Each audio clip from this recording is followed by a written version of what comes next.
we've got cultures going through all sorts of stuff right now. There's a return to office mandates that are happening. We've got people who are very, very in love with the idea of working from home at this point. I've been working from home since 2010. I don't know how many people know that, but I've almost always worked from home. And there's the argument that working from home kills curiosity, ingenuity, and engagement. And there's an argument that actually there's ways to explore that and create productivity even from the home office. And you, Dr. Julie Pham, help people with curiosity and bringing curiosity in the workplace. And work should be more fun, in my opinion. So I love what you do. I'm like, okay, cool. What are your thoughts on what's going on in the present world of curiosity and corporate and coaches and working from home and the whole nine yards? I think one of the things that actually kills curiosity is problem solving. And it's Oh, because I need a solution now. And what is the outcome going to look like? And sometimes yeah. actually what we need to do is slow down and say, what is this problem teaching me? Hmm. What are some questions I need to ask? I was actually just in a call this morning and we were debriefing on an event and we just started jumping to solution. Well, this is what we need to fix. This is what we need to fix. And it's like, wait. And the facilitator, I was a participant. The facilitator actually stepped back and said, okay, before we get to solutions, why don't we remind ourselves what was the vision for the event? And so actually, I think that's one thing that really our need for solutions hurts curiosity. And the need for a right answer. I think people are so scared of Hmm. being of of offending someone, of hurting someone.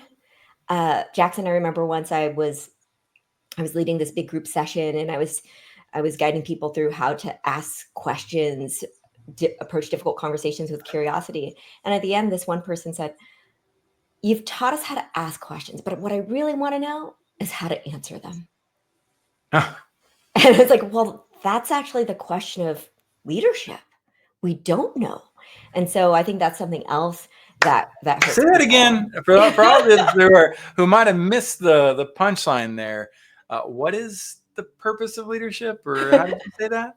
The purpose of listens is to ask questions and to know that there is And to no know one that we answer. don't know, We right? don't know. We don't know. And also, Jackson, one of my favorite stats is because when I talk about curiosity, people are just, "Oh yeah, don't worry, I'm curious. It's me. I'm all curious." Other people though, right? And Right. yet, one of my favorite stats to cite is that 70% of people face obstacles to asking questions at work. Hmm. 70%.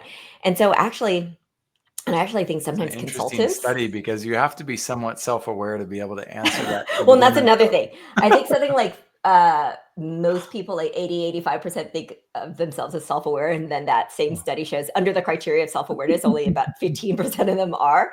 And Yeah. so, so, there's also that. There's actually one of the things that I love looking at is that cognitive dissonance. And I can give you Hmm. numerous examples of this, but I will just, since I started this thread around why are we afraid? Or what are the obstacles to asking questions? I actually learned this through working with some of my clients because I would take them through, okay, this is inquiry method. And then I would get pushback. And then they actually started sharing with me all these reasons why they can't ask questions. That became an article. I was like, oh, it's just fear of looking like you don't know, fear of looking like you weren't listening. Maybe someone talked about it already. Fear of Right. challenging someone. Maybe there's a power dynamic. Fear of seeming passive. It's just, oh, if you ask a question, it's like, well, you're not assertive enough. And so there are all of these things that actually get in the way.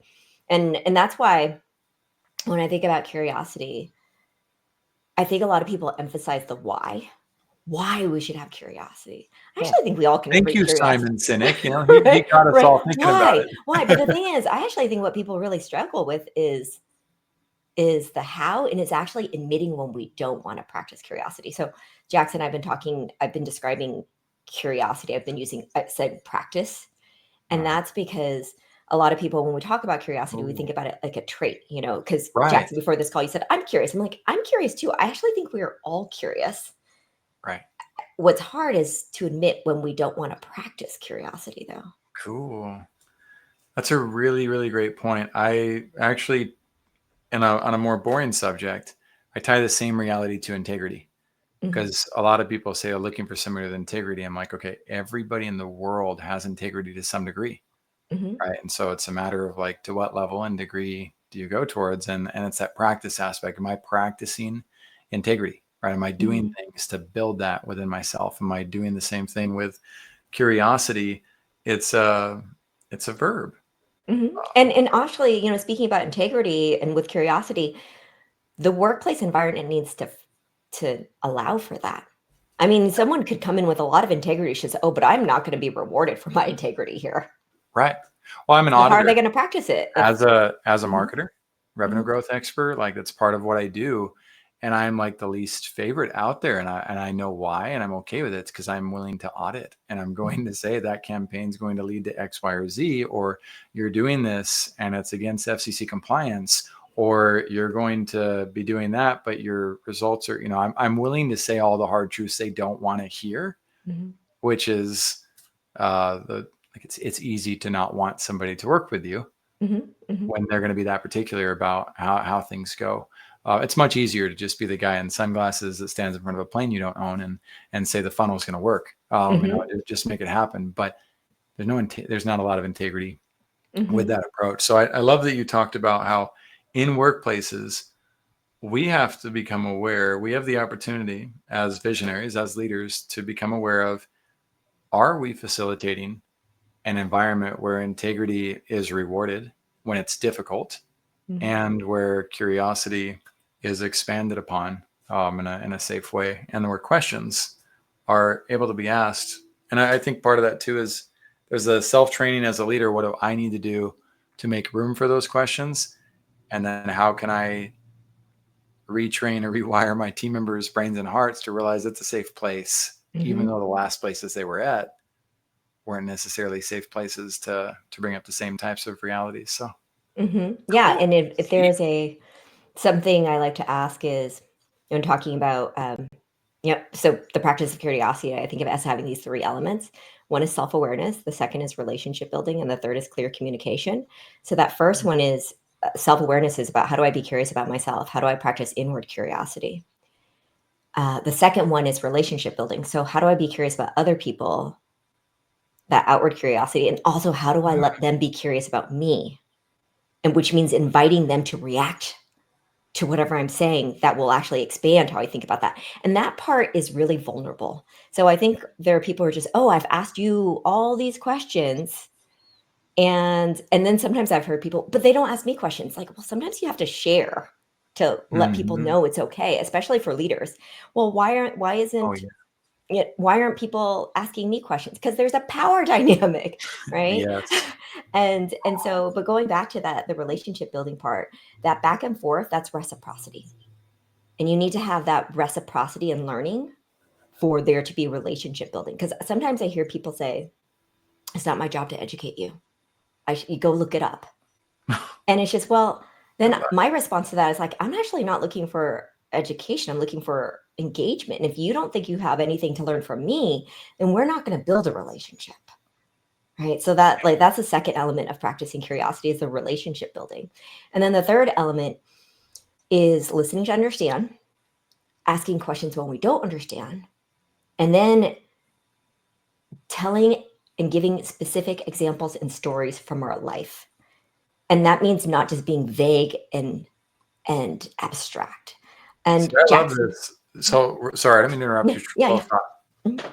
You want to finish that real quick? Because No, no, no. And I'll say something else, but please, I thought please. you said a third one earlier. I Yeah, got the clear self-awareness communication. and No, relationship building. Oh, clear clear communi- communication. Because then clear you said this communication. understand. I was like, that's one of my favorite lines, like Mhm. favorite quotes and things to think through in regards to relationships. And so clear communication Is the third one. And then under is the the third clear one. communication, it's got the listening, the So asking, and the being specific with our stories. question for you in regards to that. So are these linear? And that stair one has to come first, stair two has to come second, stair three has to come third. Because when I heard it, I was like, wait, wouldn't clear communication come before building relationships in order to get great relationships? But what's your I theory and think thought of on it that? as That's a great question. I think of it as, imagine, I do Triangle think that points? I think self-awareness actually has to come first. Yeah. And then there's the relationship building part. And then the clear communication is actually under both. Ah, But they also feed each other, right? Because like a sometimes bridge. we only get self-awareness by sharing. Because there's only so much I know. I can ask myself all these Right. questions, but it's only until Jackson I share something with you and then you react to it that I'm Yes. like, oh, I Right. hadn't So I'm even looking, I'm like, I hadn't okay, even thought so about there's that. that triangular effect of, right, spiritual, mental, and physical. And there's Mhm, reasons why people can justify that which one, what do they call that? Um, leg of the stool, right, is the one that matters the most. mhm, Right. And then there's the bridge aspect. Now I'm looking at this like a bridge because you're right. The clear communication one feeds both. mhm. And so there's so many cool ways to explore this. And it's one of those topics that, like you said, if we're so hell-bent on solving the problem in the here and now, right? If Mhm. somebody's listening to this podcast and like, why aren't they talking about funnels yet? I'm going to pick on those people all day today. Right. Or what, and I really want to just learn like the super easy solution to how this works. Like, well, you missed it. The super easy solution was hang in there with it, like play with it, practices. So, oh, this is deep. Because we have to pause, right? Because it's just, I mean, maybe that thing worked last year and you're just, okay, well, I'm going to do that exact same thing. And the world has changed. The world has changed. So that thing that if you were just using Oh, the same recipe without recognizing the world has changed and you expect the same results, then you are actually, you're blind to the fact that the world has changed. And because I think context really matters. And that's another thing, Jackson, I constantly think about context, which if we think about the context, then we can appreciate things are dynamic, which means there is no right or wrong answer. And right. the answers are constantly changing. And so Hmm. we have to even get curious about the context of, so for example, you know, I think a lot about respect and how do we be curious about respect. What I want for respect at work is going to be different from home, Hmm. Totally right? different. Totally Totally, different. totally different. And I So actually I'm have this. I'm I met with my best friend the other day, 2 days Mhm, ago, to reinforce your point on this, mhm, and he talked about like going on vacation together. mhm. So we're looking to do that The two of in you. Mhm, late January, mhm. and I told him, I was like, look, I was like, you know what? And he's like, where would you want? I was like, I don't really care where we go. I was like, I've kind of seen it all, and I'm not really big into seeing things. What I would want is if we went on vacation, you plan it all. You do all the planning. I just want to be with you when you're happy, Mhm. right? And I just want to enjoy the moment and find new random people. Like that's what I love to do. Mhm. Everything else is just a bonus and like superfluous to it. And he's like, well, I love planning vacations. And I was like, this is perfect. Why? Because I plan everything at work. Yes. Right. This is what I do. Like I organize, I get things, what questions I'm going to ask, I research this and that. I do it all day long. So when I'm done with work, I'm done planning. I want to go play my guitar and just find some random song that hits me emotionally and I'm in it. So there's that separation and exploration of reality that it's okay to be different in different aspects of life. In fact, it's not just okay. That's part of the vibrant reality of a purposeful existence, in my opinion.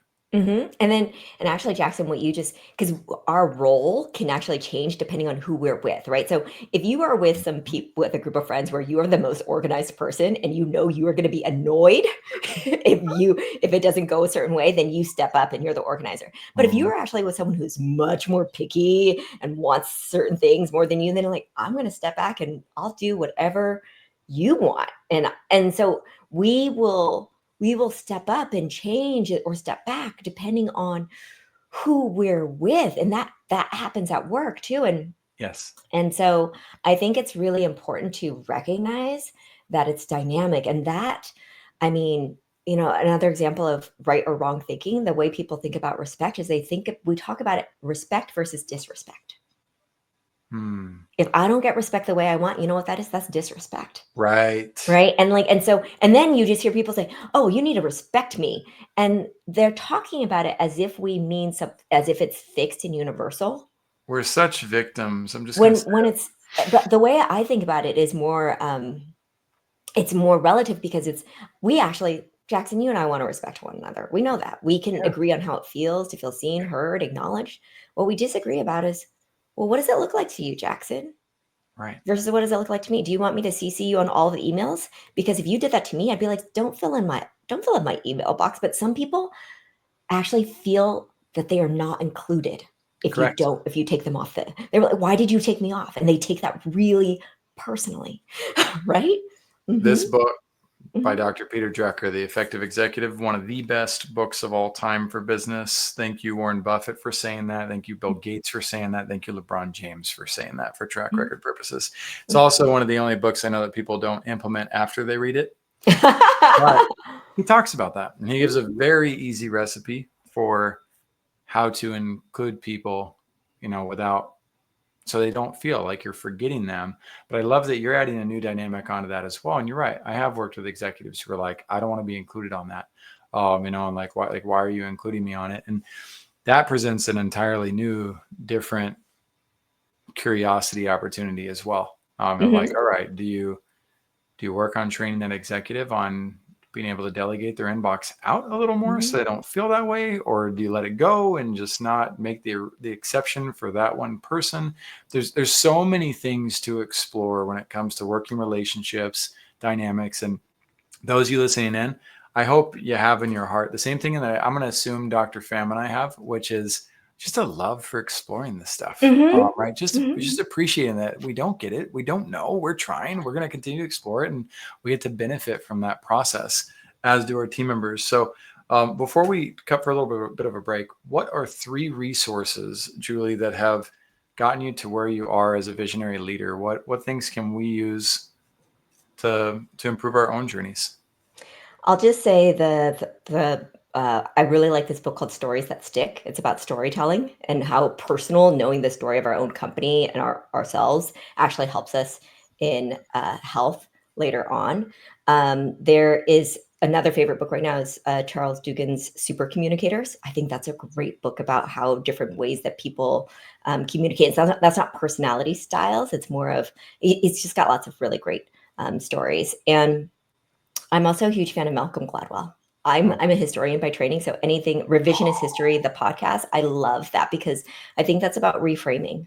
So those are 3. Wow. What's his podcast called? Revisionist history. I did not know that, and I am totally, that's huge. I accidentally read his book, Talking with Strangers. Mhm. Have you read it?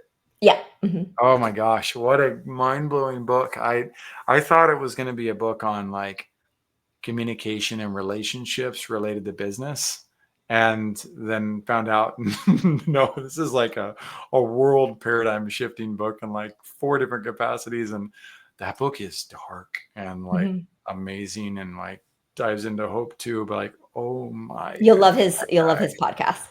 Yeah, I bet. No, anything that guy does is absolutely worth consuming because he is so good at exploring all the different angles and possibilities and research available. Like my hat is off to him all day long. So I'm really glad you mentioned Malcolm, and I'm excited to dive into that podcast. So I know you got a TEDx talk out there as well. I am committing, now that we've had this conversation as well. I am totally watching your TEDx talk after we get off, and probably for part of my Saturday fun time, I will dive into that. We're going to be right back after these messages, and we'll dive into Julie's vision of curiosity and how you can implement curiosity into your cultures. All right, welcome in to Vision Pros Live with Jackson Calame. I'm your show host. We will be doing interviews for visionary entrepreneurs and guest leaders who are building fantastic visions out there.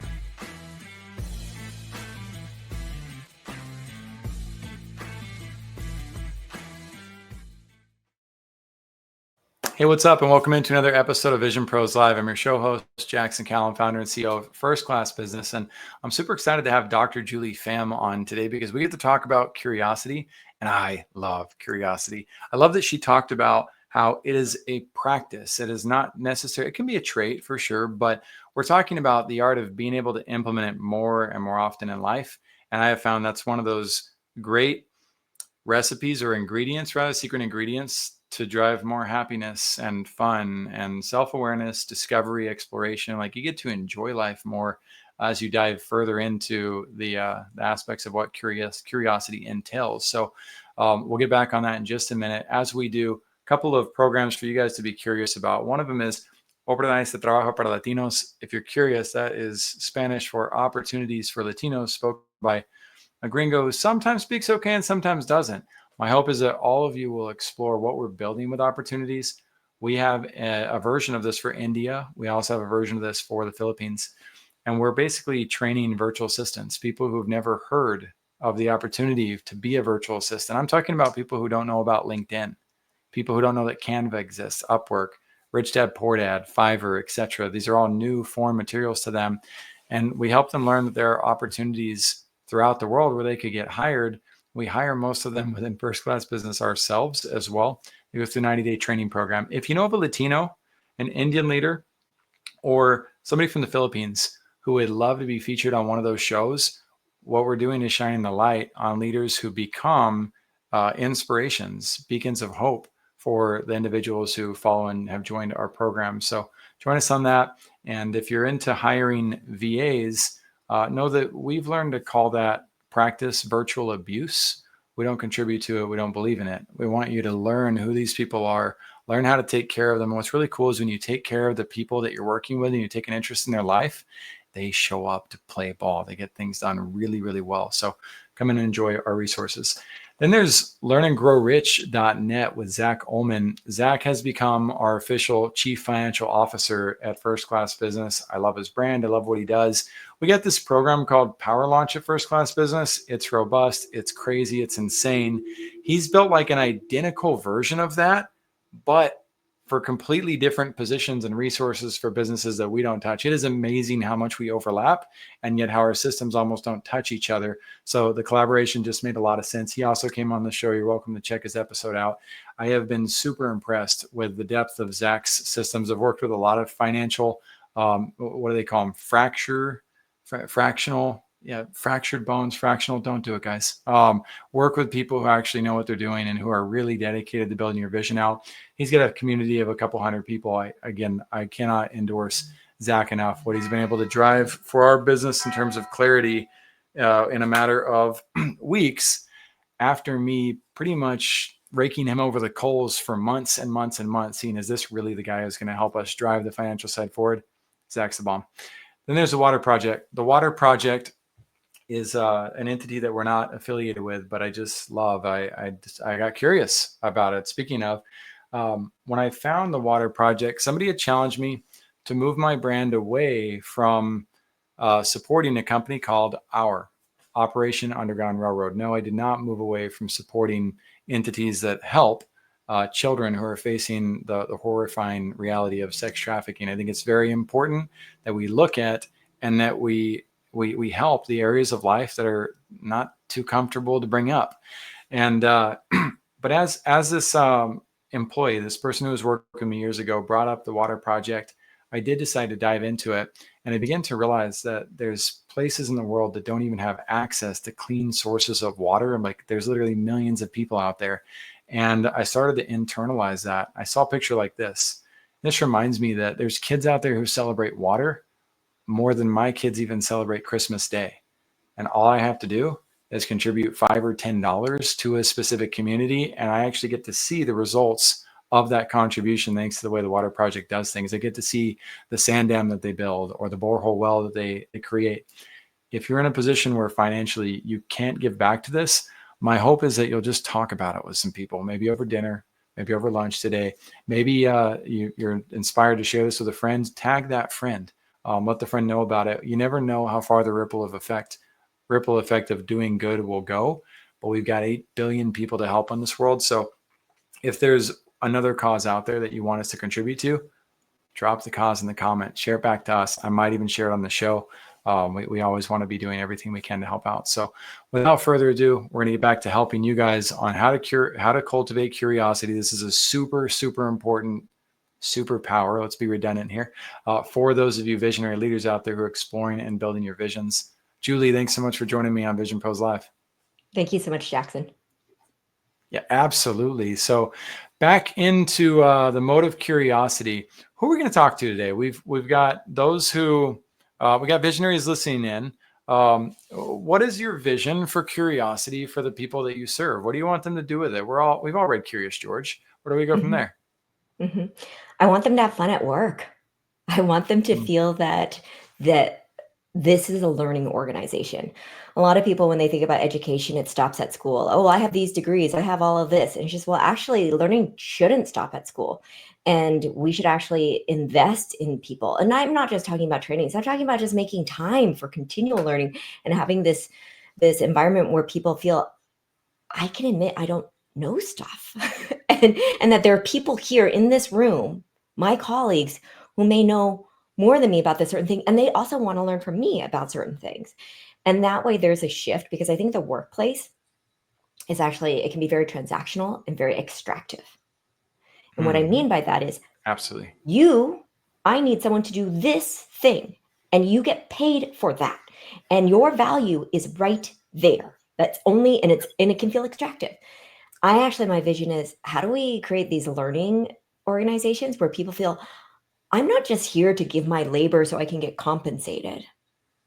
I'm here to learn. And also, I feel good that people want to learn from me and that we're building something together. Huge, huge, huge, huge. I love this. I learned this the hard way.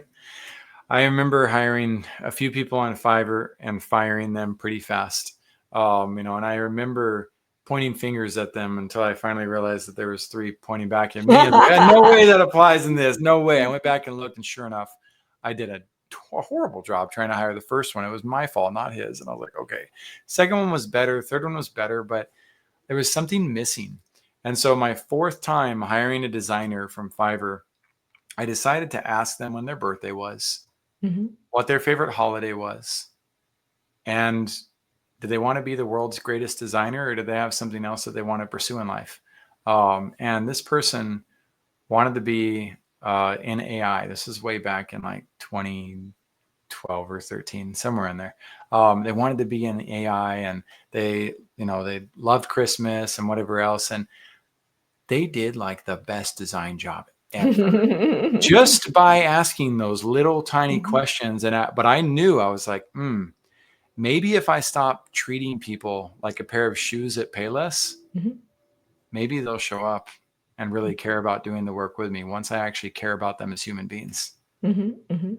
Yeah, and I'll just share, Jackson, my experience with Fiverr. It's taught me so much about how I communicate, because sometimes we want people to read our mind and just, magically create this thing that I have up here. Wait, have I actually articulated the vision? Have I put in examples of what I want? Have I put in examples of what I don't want?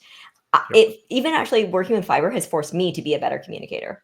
Absolutely. It's huge. And the design world has shown me exactly that. That's what's cool, is when you find a really good designer and your designs actually start to come to life, you begin to see just how inadequate your vision is. And you're like, oh, I did explain it that way. And what the heck was I thinking? And now you go back to the drawing board. Right. They actually followed my directions. Yes. But and if we actually keep this, no, it's all an iteration, then it's just, I think this is the way to do it, but I don't know. So let's just get to this stage and then we'll reevaluate. It's huge. Such an awesome opportunity. So with the curiosity aspect in relation to work, I imagine that, going into, I don't know, a giant corporate funeral home operation tomorrow and be like, yeah, we're going to have fun, guys. Let's do this. If that's not the existing culture, it might not go over too well. How do you go about, I'm like super curious, what type of entities do you work with? How do you go about the process of introducing the idea or making curiosity a thing in the culture? Do you only work with companies like Google that are already ready to be curious and awesome? So just brain dump on me about this. Yeah. So we just finished our 4th year of business. This was a learning lesson, because I actually spent a lot of years in tech. And so I thought naturally, my clients will be tech. Jackson, we work with organizations that invest in relationship building. Oh, cool. They actually care about retention. They care about their people. And so quite honestly, a lot of tech companies, because they can pay top dollar, it is more like, I need you to do this thing. And by the way, if you can't do it, I'll get someone else to do it. And so actually a lot of our clients are government, and they're large nonprofits. Wow. And they're also more of those relationship building, in the private sector, where relationship building is really important, like finance and real estate. Because sometimes it's, what's the difference between this bank and that bank? It's the relationship. Yep. And so, and so those are the kinds of clients that we care about, that they actually want learning to happen. And and they often say, "Oh, I have curiosity. I'm the CEO. It's like, I care about curiosity, or Mhm. it's in our mission statement." So this is resonating. And then what we have to, I think we take the word curiosity for granted. Yeah. And that's Sure. why I say it's a practice, because if you just say it's a trait, it's just like, just be curious. And then we can go from I love there. But that. if we go, no, let me talk about the times. And Jackson, can I just share an example of recently when I realized I was not practicing curiosity? It took me 6 months to get there. Oh man, yes, Yes, of course. I was having issues with this disagreement, and it was just, and I thought I was asking, why did you do that? And what I was really asking was, how could this possibly have happened when I told you not to do it? Mm, And what I really wanted them to do was admit they were wrong. And that mm. is not curiosity, right? That I wanted them to admit that they were wrong. And actually, I had to move away. Once I recognized that, I was like, oh, I'm actually the person who's not practicing Uh, curiosity here because I felt wronged. it gives me such chills because I know as a leader, we do this all the time, Mhm, right? We don't mean to, but we do. And part of leadership, you're doing things that others don't do and won't do, and you're trying to attempt things that are unusual and different. mhm, You're gonna fail at it. You're gonna make mistakes. It's gonna happen. And so having the grace and like safety net of remembering that that's part of the curiosity factor, mhm, it's one of those important buoys to me of like, oh yeah, that's okay. It happens. We all, even the doctor, right? Even the doctor makes a mistake with it. I was talking to another team member yesterday about the process of growth and why we want people to fail and how important it is for our team members to see us as executives fail. mhm, And mhm, said, when I watched Tiger Woods drastically blow a putting opportunity, right? And then he went to the other side of the green and he tried the chip shot. He ruined the chip shot. It went all the way to the other side of the green. He did like 4 times in a row. I was as happy as could be watching that because I was like, oh, I do belong on a golf course. Even Tiger Woods does that. mhm. That's how I play golf all the time. But now I can relate. I don't feel like I'm the only idiot who doesn't know how to hit the darn ball in the little hole. So in the workplace, if we're not willing to be vulnerable with our people, we're not willing to showcase that we have our own mistakes every day too. What type of culture are we creating? We're like, what a rigid, awkward, stuck up place. I couldn't survive in a place like that. And yeah, actually, the easiest thing that a leader can do is be draft form in in public with their team so that they see it. I mean, that TEDx talk I did, I had 70 people give me feedback over 2 months. I had 4 open invitation, come watch me on Zoom and these different stages. And my team sees that. They see Mm, that I am constantly drafting, good. and not because I'm trying to be perfect, but more of just, oh, these little details, people hear it differently. And I actually think a lot about accessibility. I just want my work to be as accessible as Yes, possible. And so exactly. if I think people know what this word means, and then some people are coming back and they're just, I don't know what that word means. Oh, Yep. but I And can only a lot get of that people if who I listen to open this myself show, up for feedback. yeah, a lot of people who listen to the show know that we're big on the pursuit of being our best, Mhm, right? Not being better than others, not being perfect, but I want to be my best self, right? That's what mhm, you're looking at, and these opportunities then become they're not a form of stress or anxiety. They're an opportunity to increase the value of what we get out of life. So I do love that you share that. Let me take you down a theory. mhm, So we talked about being open as executives and leaders. Um, and creating a culture. I've got behind me the Patrick Lencioni's Five mhm, Dysfunctions of a Team poster. Huge mhm, fan of the idea of let's create trust, let's engage in healthy conflict, right? Let's be vulnerable, all those aspects. But when I get a back channel message from an executive who doesn't want to be called out or is worried about calling me out, right? And they're kind of putting a restraint on, no, we don't want to do things that way here. Or I don't feel comfortable if we talk about that in an open forum. How do you approach that? How do you help somebody move towards a culture where it's okay to again not have to be right? mhm, mhm. Yeah, so I mean, I think one is when you can operationalize feedback, because a lot of people are, oh, we need to have feedback. It's just, all right, well, what we're going to do is after this project ends, we're going to have a debrief and say the leader goes last, and everyone has to say something affirming and something constructive. And you go around, and I actually like it when the person with the least power in the room, the intern, the most junior person, goes first. The Yes. contractor goes first. Huge. And then also I like it if I write it down and then read it out loud, because it keeps you more accountable to what you actually Mhm. said versus flexing to what other people say. So I think that's one tip. Something actually I've really learned recently, because sometimes I work with government, which means I also work with elected officials. And and so there's a power dynamic there. And so I learned from Port of Seattle Commissioner Ryan Culkins. He actually gives feedback in private.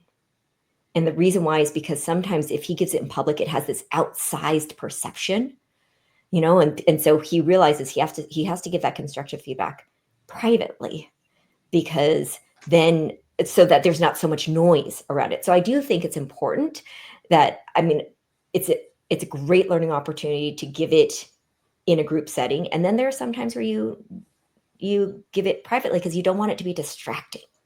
So Yep. again, it depends on the context. There's I like not a that. one size fits all rule.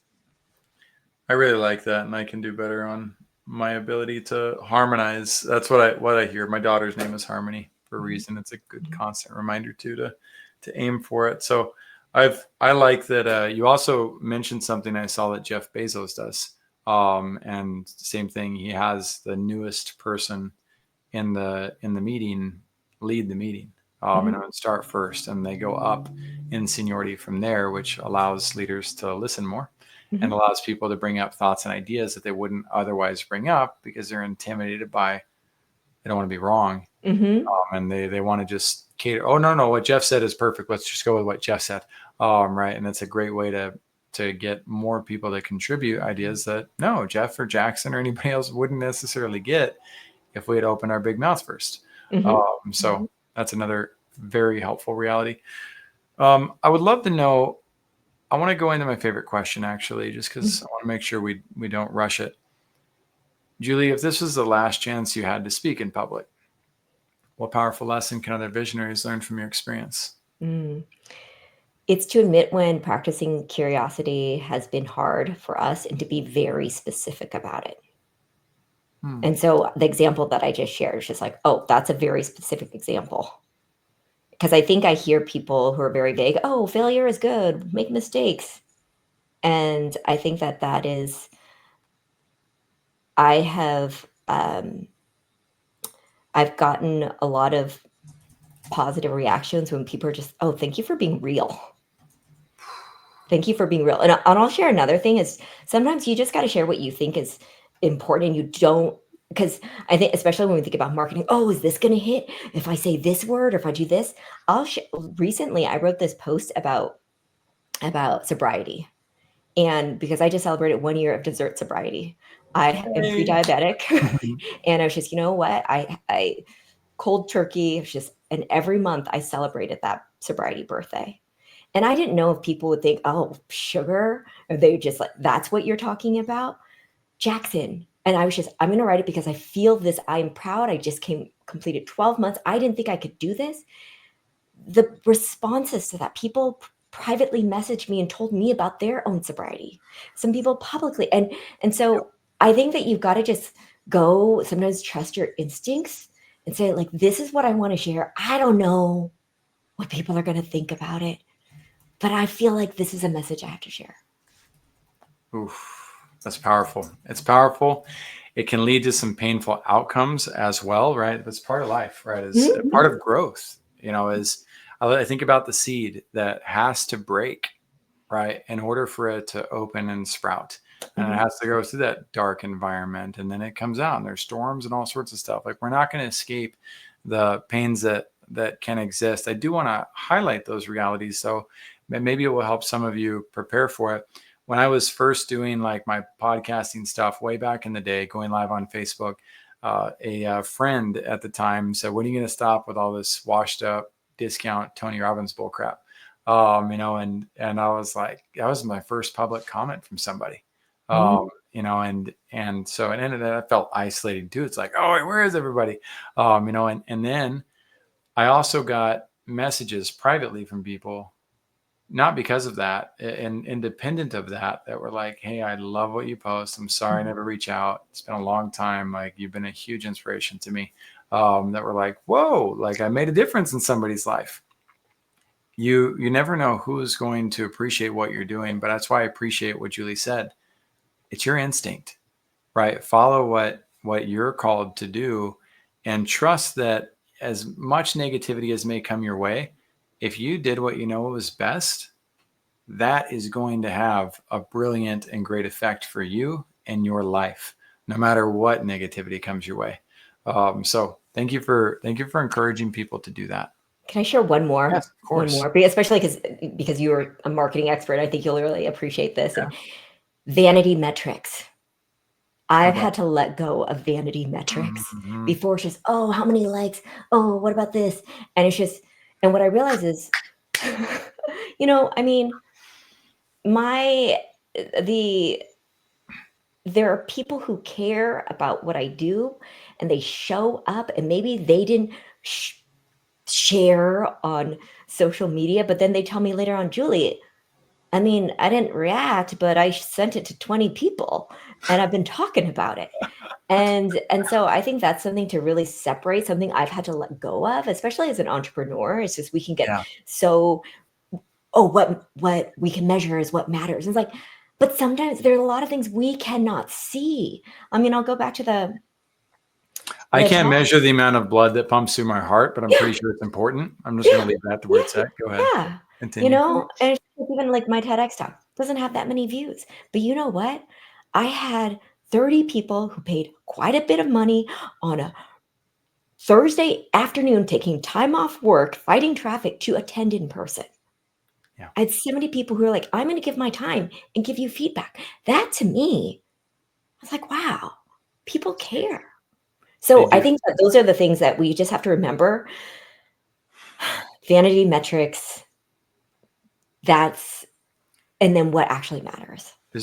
What actually matters, I think, is the big key on that. For all you listeners, that's what I hope you catch about this is the metrics matter, and there's a context for where they matter and how they matter and why, right? And if I look above my head right here, there's an eyeball, and that eyeball shows a giant zero next to it, which means that, so theoretically nobody is listening and nobody is here, right? And I have seen that proven wrong over and over and over based on what happens both live and what happens in the world. I mean, we're in the top 5% of podcasts globally now.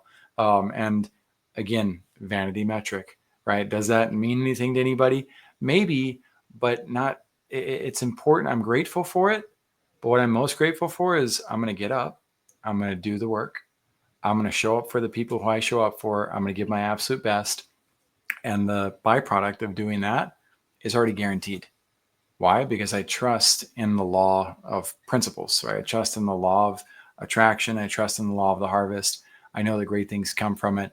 It's what most of the greatest leaders in this world talk about. And so that's what we stick to. So these are super powerful lessons. And I want to circle back again to what you said about curiosity and how you said admit when curiosity has been hard for us and to be specific about it. What a great framework as leaders, like to be able to open up a safe space for people to then dive deeper into curiosity. Um, it's just brilliant. You shared so much brilliant wisdom today, Julie, that I'm almost not podcasting today. I'm almost just like eating this up as a personal coaching session. And so those of you listening, I hope you're getting the same thing out of this. In the show notes, of course, below the episode, we'll have action steps so you can get in contact with Julie. You can find out about her book. We'll have the TED Talk on there too, so you can go watch that. Maybe you're one of the lucky out of the 2,000, right? Who's or the 20,000 beyond that aren't counted. The key that I've found with Dr. Julie today is that she's going to show up and give her maximum value. And we live in a world where curiosity is suffocating. Where people aren't able to dive into it, where they don't appreciate it, where they see it as something that's weird or strange rather than individualized appreciation for maximizing what's possible in life. So, Julie, thank you for everything that you're doing, everything that you gave us today. I am going to be an avid follower of what you're up to. Any final thoughts you want to share with the audience? Jackson, I just really appreciate what you're doing, and thank you so much for creating this space for people to learn. Absolutely. Vision Pros, if you got thoughts and curiosity, send them our way. We're eager students of the process as well. If you have a company that's looking to incorporate results, by the way, if you have a company that's looking to incorporate results, one of the greatest ways to do that, in my opinion, is exploring curiosity with Julie. You probably already have all of the answers within you for what needs to be done. Mhm. But what you need are people who can help you get back to centered on exploring those. And I can see that Julie's very good at that. She already did that for me in big ways in this lesson, in this episode, in ways that you guys won't even know about, but my team will very soon. We're going to have some very fun talks about this. Vision Pros, have a fantastic rest of your day, and we'll see you on the next episode. Thank you for being here today. I'm really happy that you tuned in to Vision Pros Live. I'm looking forward to seeing your reactions as these episodes continue to move forward. This is going to get more and more fun. We'll have more and more engagement as well. We'll invite people to participate in the show. And thank you for giving us your time and attention. Have an excellent time building out your vision.